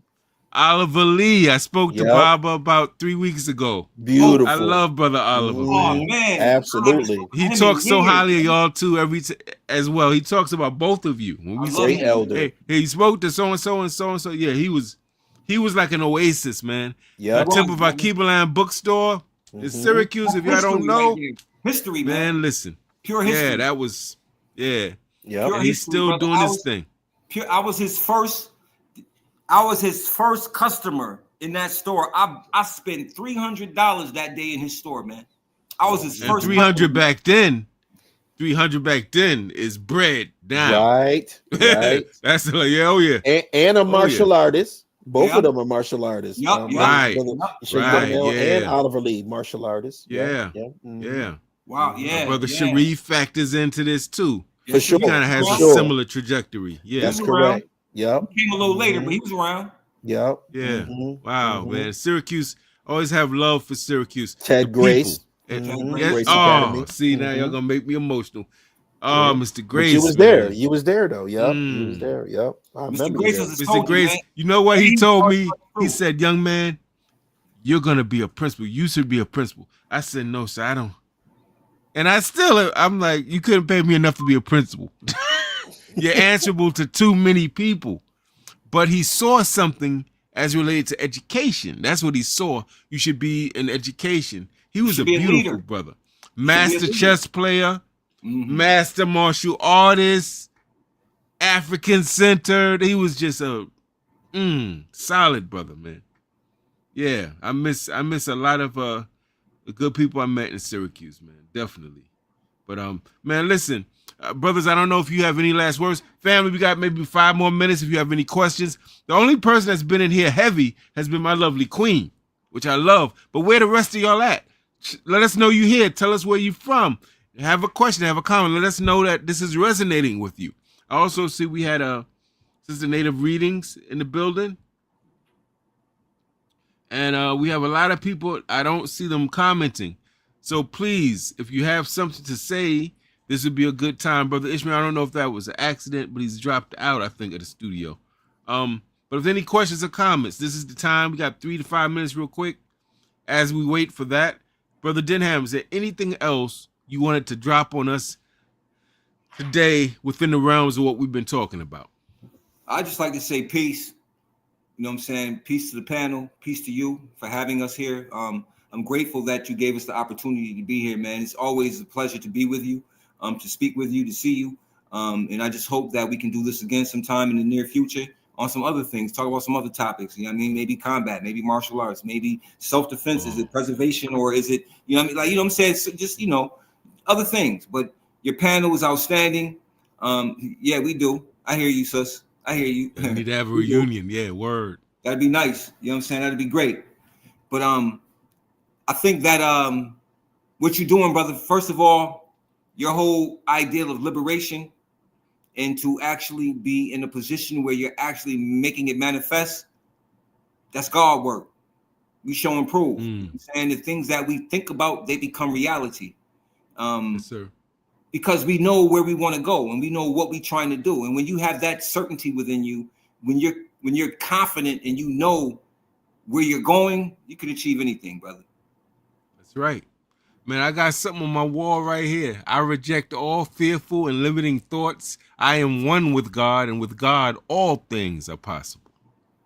Yeah, man. That's it right there. Now, you know, Brother Denham, we got a brother, another strong brother in the community, Brother Ra. I think we touched on this. He brings another element of it out. He's asking, can a brother speak about the schism between Nation of Gods and Earths and the NOI? NOI was upset that Father Allah gave the lessons out for free. It is my understanding that in the nation, we kind of touched you on that. had to actually study that over time. That was given to you over time. In the Nation of Islam, right? It was given to you in degrees. You had to work for that. Yeah, you had to work. Right? But yeah. But the same thing happened. It was the same thing with the 5% nation, though. You know what I'm saying? Those who got knowledge of self, when they took on, usually when they took on a student, or what you would call, when you got an enlightener, he didn't just give you all of 120. He gave you the alphabet first. He gave you the mathematics. You know what I'm saying? He gave you the 1 to 10. He broke it down. And when you could come back and give an understanding and a breakdown, then you would move on to another degree, so on and so forth. That's how it worked. Yes, sir. And brother Denham, somebody's bigging you up here. Justice Orion 3238 says, peace, love the show. Unc Denham has great books, easy reads, high science, and explanations of the Moorish culture. Thank you, brother. Yeah. I think that might be nephew right there, man. I got a lot of young brothers and sisters that call me Unc, and I call them nephew and niece. You know what I'm saying? Yeah. This may be one of my good nephews right here, man. I think this nephew from North Carolina, if I'm not mistaken, because he's read a lot of my books. But he take on so many different names, man. You know what I'm saying? He got so many different. He moves in currents. He on the guard degrees. You know, he got knowledge of self. You know what I'm saying? So he moves accordingly. I never know who he is until he do something like that. Call me Uncle. Brothers under the radar. Yeah, man. Ain't nothing wrong with that. See, that shows and proves again what I was saying earlier. I don't brag about my accomplishments, but I've written books. I got about 8 books. Yeah. But I don't talk about it. Like, you know what I mean? Right. I let people, you know, I've always, anything that's ever been put on me was put on me by others. I don't title myself. Yeah. You know what I'm saying? You know what I mean? Like, I don't call myself a master teacher. I don't do. Right. Now, if there is a title I will give myself, it's master student. And a master student sounds like a master teacher when he's talking about the subject that he's mastered in his studies. So it sounds like you saying, good brother, that you got to be a good follower before you become a good leader, huh? A good follower, yes, but a follower of what and who and where, how and when and why. Yes, sir. Absolutely. I think they're saying yes, North Carolina. Yep. Yes, indeed. Yes. My man, now see, North Carolina. He's speaking in God degrees. Now see is North Carolina. Now, our brother Ra has another question before we get ready to close out. He has another question for us. And he says, Asiatic is a misnomer. What are your thoughts on this idea of the Asiatic black man make only cream planet of father to the God of the universe, as opposed to just saying the African black man? What are your thoughts on that? Well, I'm gonna be brief. Africa has 54 countries, right? On top of that, then when you talk about Asiatic, that's a condition in a sense, right? At one point in time, from certain studies, you will find that Asia was the name of the planet. At one point in time, East Asia, West Asia, all these types of different things. You know what I'm saying? And at that time, there were no Europeans, like supposedly no Europeans or pale skins or whatever. So that term Asiatic also had other meanings as land, owner of the land, so on, and things of that nature. So I understand specifically where he's coming from. Those are questions that people have asked before. Why isn't an African black man? Well, you know, if we have to distinguish between African and black man, which you do in these days and times, it's a different situation. But you got to remember where, I mean, Elon Musk is an African American. You know what I'm saying? Elon Musk. South Africa, right? He's an African American. South Africa. Yeah, he's an African American, right? So we have to be able to be careful how we start playing with these words again. With this, that's a whole nother topic. But anyway, Asiatic is the term that the Honorable Elijah Muhammad used because of his studies. There was a book called The History of Mankind by Hendrik van Loon. One of the books that the Honorable Elijah Muhammad suggested that we read. And the book was the world history that from the beginning. You remember that book, Ish? Did you read that book? You read that book, right, Ish? In that book, it discusses things as well as other references and sources about Asia or Asiatic and the name of the planet at one time being called Asia. I'm gonna let Ish take the rest of it or add on. Yes, sir. But Ishmael, did you hear the question? I did. We were talking about the Asiatic black man. Yes, sir. Right. Yeah. The God explained it correctly. You know, from the perspective of Master Farad Muhammad or the Honorable Elijah Muhammad, he's dealing with when the whole planet was called Asia. You know, this is before, when it was one landmass, before it had broken off into parts. Is that right? Correct. And when you're dealing with the Asiatic, you know, black man, you find the best representation is if you study the Andaman Islanders. If you study the Andaman Islanders, they're going to be an indigenous, quote unquote, Asian people that have quote unquote Negroid features, right? These are the indigenous people of those islands. But that's what the whole world had looked like, these indigenous people. So that's really the description that they're using. Okay. Is it a misnomer? I can understand where people are coming from with that, but it's so much bigger than that as far as what's being taught. So that's really the truth. Okay. And before we leave, family, just to pivot back to the main purpose of this, to help people understand, describe who the 5% today, what they're like, what they're doing in this day and time. 5%. You looking? We right here. Okay. Right here. You know what I mean? Okay. My job, my profession, I'm a behavioral tech. I work with mental health. You know what I'm saying? And we're all over the place, bro. Some of us is judges, some police officers. We everywhere, man. We everywhere. And I would say that nowadays you should be able to measure who the quote unquote 5% are by a couple of things. When I look at you two, I'm looking at a check and balance. These are not somebody that I've known for 1 or 2 years. These are somebody that I've known for 10, 20, 30, 40 years. So there's going to be a footprint of these works that these people have done for them to be qualified of somebody that can be trustworthy as a 5%. Also, you should be able to measure someone's work by a digital footprint. What have you done? If you can froze-ish percent that you knew the truth and that you did not, because if you were doing your job, there should be a digital footprint of the works of the It's got a lot of digital footprints. No doubt. You got a lot of digital footprints too, brother. I'm trying to be like y'all when I grow up. The beard made me look old, but I'm 15. I'm trying to be like you elders, man. Man, stop, man. Can I get some gray from y'all, please? Yeah, I know. I'm trying to be like y'all, man. I'm trying to. Maybe that's what I'm trying to do. I'm reflecting your light. But that's now in this day and time for people watching, what would be some of the descriptions of the 10%? The 10% that's around right now, so they can identify this. The Congressional Black Caucus.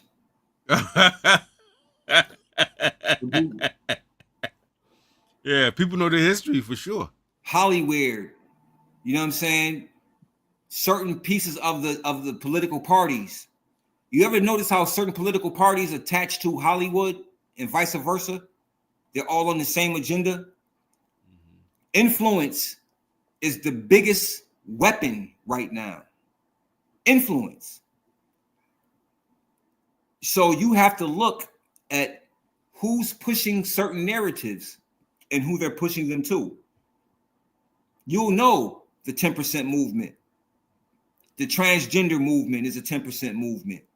You know what I'm saying? Black Lives Matter was a 10% movement because what it did was it removed black men out the picture eventually. It removed the family out the picture eventually. Our job is to restore the black family. You know what I'm saying? That's our job. Our job is to put man and woman back together. That's our job. Originally, by nature, we are conservative people. I'm not talking politics. I'm talking conservative people. We believe in God or some form of power or supreme being. We believe in family. We believe in children. We believe in birth. We believe in all of these things. I came up, my mother and father is still alive and still married, and I'm very fortunate to have them. Wow. Yeah. Yes, sir. They're still together. And They they're beautiful. I love Mississippi. them. They're beautiful, beautiful couple. Absolutely, I love. Thank you, brother. Yeah, for They sure. came from Mississippi during the second migration. They came up north. You see what I'm saying? So it's like we have tenets and values that we don't push no more because we seem to allow propaganda to come forward. And we don't want to talk about the basic things that make up who we really were. We want to get into these science, existentialism and all this other stuff, but let's talk about family, the structure of what made our family so strong and powerful and resilient. It was what was in the household and what values were being taught. Brother Denham, you ain't lying, good brother. I hear black people, I ain't got no control. They control my job. They control this. But you know what? We got where we have 100% control in our homes. Yep. Right. 100%. And we sleeping on that. We thinking their schools and their, okay, fine. But in our home, it's our rules. And that's the part I don't think we're really embracing. Not what we can't do, where we don't have power. We got power right here. How we sleep, when we go to sleep, what we're eating is control in the home. Right. What we're reading or not reading is control in the home. What we're watching or not watching is control in the home. The rules or lack of rules is in the home. All of that is right here. So what you're saying, brother, is a powerful jewel. We got 100% control right here. And even though I bear witness, my mother and father, I cannot say I'd be lying, and I would never say, put this on them. They didn't teach me. I can't say they didn't teach me. They taught me right and exact. Where I went wrong, I went wrong. You feel me? I took those left turns, but they didn't teach that. They exposed me to good. They shielded me from foolishness. I wasn't surrounded by negativity, right? At least not in the home. And I still made my left turn. So even when you got the quote unquote ideal, whatever that is, scenario, you still got to live that. So you can still go wrong. There's no guarantee. What we're saying is you create a greater possibility that even if you raise a kid up right, what's this, the good book say? Raise them up right, that they'll come back. Even if they go, they're going to come back. Even if they venture left, they're going to come back. Because they got their foundation. And I bear witness to that. Definitely. So yeah, that home piece is very key, man. Brother Ishmael. Yes, sir. Any last words? Brother Denham, we got to elaborate. I think you got put off accidentally at the studio. Is there any last words you want to say before we bounce? I had you brothers on here almost for a long time. I want y'all to get back to what y'all need to do too. Well, I want to thank, Harlem Liberation School for, again, allowing us to come on. I want to thank you again for being able to create the forums that you're doing, starting off, 2026 and putting a structure in place to make sure that, again, putting it in a structural form allows us all to advance and for you to be creating active platforms where everybody can grow. That's going to be to our benefit in the long run. So thank you for doing that also. it's always just so good for me just to be able to catch up with Brother denham-el. I do, man. just make sure I try to make contact with him when I make it back to Syracuse. But it's just always good in any way, shape, or form, That's just right. to be able to talk and communicate to my brother. And also to you, also, Brother Agyei, the way you kind of just reach out and we just periodically just talk and just kick it. I love it. So thank you for being able to do that. I want to again thank you for allowing us to come on here. We're doing a lot of active stuff going on. I want to shout out also Chief Warhorse. Chief Warhorse, she just got a museum set up by the city of Louisiana, right? Yep, in Louisiana, Slidell, Louisiana, which is Beaufort. That's home. Right. She just got a museum, and we sent a delegation down there for the grand opening 2 weeks ago, and we just busy, man. We really like on dealing with the indigenous history. That man a lot of great moves. Yeah, a lot of great moves are being made. So again, thank you for availing your platform in all capacities and expanding the conversation. Like I said, I'm not a 5% expert. I'm not a Nation of Gods and Earths expert, but I'm an Ishmael Allah expert, and I got a PhD in that. So for you to just be able to allow me to come in and give my perspective and my viewpoint, I just, I want to thank you so much. I'm humbled, and I love you, brother. I'm very, very grateful. Oh, no doubt, brother. That love is reciprocal. Brother. And let me tell you before we leave, my story about this brother Denham now. You know those brothers that be kind of quiet, unassuming, and then you see somebody act crazy and they just in 30 seconds demolish him and go right back to being cool and humble. He's that dude. I used to talk to this brother and we would build. When it was me and him alone in the class, we would build. The kids come in and if he had a break, he'd sit down real smooth and calm. And then that brother would show me. It's like, oh, I saw him do a video with a pen. I said, yo, this was some Born Identity. This brother's serious, man. Right? It'll be a weapon. Yeah, I love y'all brothers, man. Like you're modeling for the people. We ain't gotta be that rah about it, but we could be just as cool, humble. We bring peace, but we're prepared to go to war for righteous principles, not because somebody didn't like our shoes, because somebody looked at our girl's butt the wrong way. For righteous things, we're not rah. Only when we need to be to protect the family and the nation. And that is such a very important thing to model as men. Because we were taught, you got to bring them Roscoes out.